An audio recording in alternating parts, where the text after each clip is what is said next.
Do you then agree with the Republican leader in the Senate, Mr. McConnell, who says we're done now with the taxing side of it? Now we have to concentrate on spending. Is that done now? No, is the revenue side of it taken care of yet?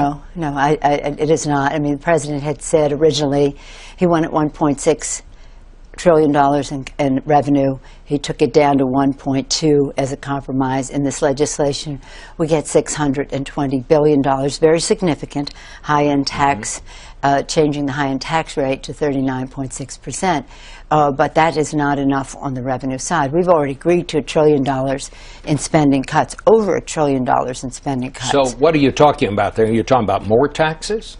We're talking about looking at the tax code, putting everything on the table from the standpoint of closing loopholes, and we know that we can do that. Special subsidies for big oil, for example, $38 billion right there.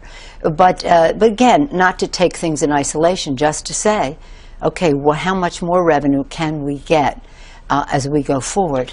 Does your idea of tax reform mean eliminating more deductions now? My idea of tax reform is to have a comprehensive view.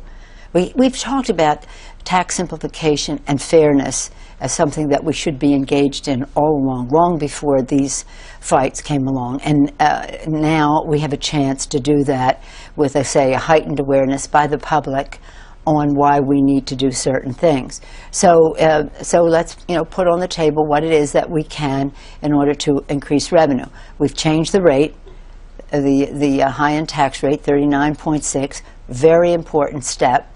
And again, there's much more that we can do by just subjecting it to the scrutiny of what is bringing in revenue, what is creating growth. And we don't want to hurt that. If there's some tax provisions that create growth, we want to support that. So again, taking it one step at a time, but not in isolation, say, would you do this, would you do that? Well, no, let's look at the whole program. But people who are listening to you this morning are going to say, she's talking about more taxes. She's talking about bringing in more in one way or another by increasing taxes. One thing I'm not talking about is bringing in more at the expense of the middle class.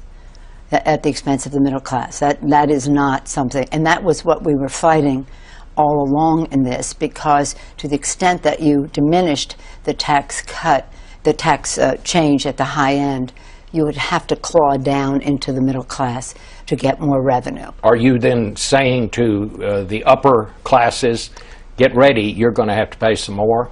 This is not the end of it? Well, I'm saying that's not off the table. That's not off the table. That's not off the table.